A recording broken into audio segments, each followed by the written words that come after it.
अपने बेटे को मेरे बारे में नहीं बताया। क्या बताना था? शावेज तुम कमरे में चलो, मैं इनसे बात कर लेती हूँ। आप क्यों बात करेंगी? पुरानी दुश्मनी अब आएगा मजा। हेलो फ्रेंड्स, अब मलिक इजलाल के लिए परेशानियां बढ़ती जा रही हैं। वो जितना ईशा को इजी ले रहा था, वो इसकी सोच से भी ज़्यादा इसके लिए मुश्किलात खड़ी कर रही थी। मलिक इजलाल के लिए ये सीट जीतना बहुत ज़रूरी था, मगर ईशा के बयान से इसकी रेपुटेशन मीडिया में काफ़ी ख़राब हो गई थी और इसके बंदों ने जिस एंकर को मारा था वो सब लोगों की नज़रों के सामने आ चुका था। इस तरह ईशा का बयान और इस एंकर के साथ किया गया सलूक मलिक इजलाल के जालिम होने की तस्दीक कर रहा था और ये सब होता देखकर मलिक इजलाल को अपनी सीट ख़तरे में नज़र आ रही थी। इसलिए इसे ईशा पर बहुत ज़्यादा गुस्सा आएगा और उसे फ़ोन करके धमकी देगा कि अगर उस बयानबाजी से बाज ना आई और इसने केस वापस ना लिया तो वो इसके और इसके वकील के साथ बहुत बुरा हशर करेगा।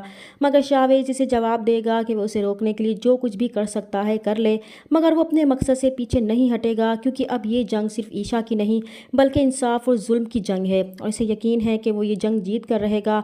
और मलिक इजलाल शावेज के इस जवाब से तिल मिलाकर रह जाएगा, क्योंकि इस वक्त इसे अपना हर कदम फूंक फूंक कर रखना था, क्योंकि इसके बाप ने इसे अच्छी तरह समझा दिया था कि इस वक्त अगर इसने जोश में कोई भी गलत कदम उठाया तो इनकी पार्टी को नाकाबिले तलाफी नुकसान पहुंच सकता है।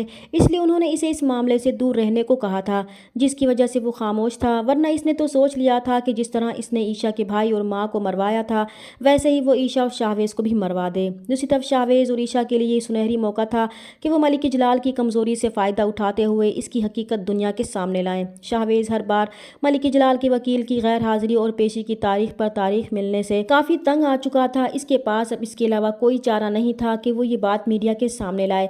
इधर मलिक इजलाल के बाप ने मलिक इजलाल को इस मामले से दूर कर दिया था। अब वो खुद इस मामले को हैंडल करना चाहते थे, क्योंकि वो जानते थे कि मलिक इजलाल अभी बहुत गुस्से में है और कहीं ऐसा ना हो कि वो कोई और गलती कर बैठे। इसलिए वो खुद शाहवेज से मिलने जाएंगे ताकि इसके साथ डील करके इस मामले को यहीं ख़त्म कर दें। इसी सिलसिले में वो शाहवेज के घर जाएंगे तो शाहवेज की माँ को देखकर हैरान हो जाएंगे कि शाहवेज इनका बेटा है, क्योंकि शायद माजी में इनका कोई ऐसा ताल्लुक़ रहा था जो किसी दुश्मनी पर मबनी था। वो शाहवेज से कहेंगे कि वो इस केस को ख़त्म कर दे तो बेहतर है, तो शाहवेज इनसे कहेगा कि वो इस केस को किसी भी सूरत में ख़त्म नहीं करेगा। तो मलिक इजलाल का बाप शाहवेज की माँ से कहेगा कि इसने अपने बेटे को बताया नहीं कि मैं कौन हूँ। तो शाहवेज इनकी बात सुनकर हैरान निगाहों से माँ की तरफ देखेगा कि ऐसा क्या है जो उन्होंने उसे नहीं बताया। और शाहवेज की माँ परेशान हो जाएंगी।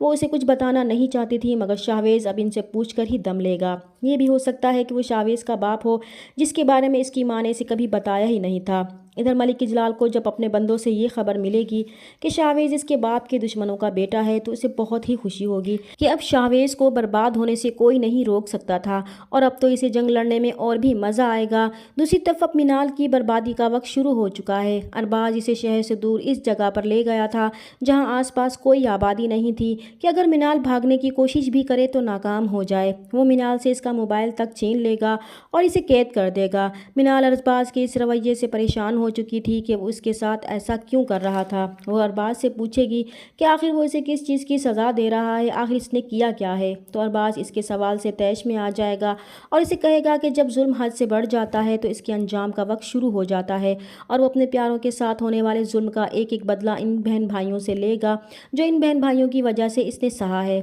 वो भी इस दर्द और तकलीफ़ से गुजरेगी जिससे वो गुजर रहा है। वो यहाँ तड़प तड़प कर मरेगी, मगर इसे बचाने वाला कोई नहीं होगा और तब मिनाल को मालूम होगा कि जुल्म सहना क्या होता है। इधर शाहवेज की मंगेतर ने ईशा का जीना हराम किया हुआ है। वो ईशा को शाहवेज के घर से निकालना चाहती है और ईशा भी चाहती है कि वो यहाँ से चली जाए। वो नहीं चाहती कि इसकी वजह से शाहवेज को कोई परेशानी उठानी पड़े, मगर शाहवेज और उसकी माँ किसी भी सूरत में इसे अकेला छोड़ने को तैयार नहीं थे। शाहवेज की माँ जानती थी कि अरीशा को ईशा का इनके घर में रहना बिल्कुल भी पसंद नहीं, मगर वो इतनी खुदगर्द कैसे हो सकती थी कि इसे इस तरह अकेला छोड़ देती। चैनल पर नए हैं तो प्लीज़ चैनल को सब्सक्राइब कर दें। मिलते हैं नेक्स्ट वीडियो में, तब तक के लिए अल्लाह हाफिज़।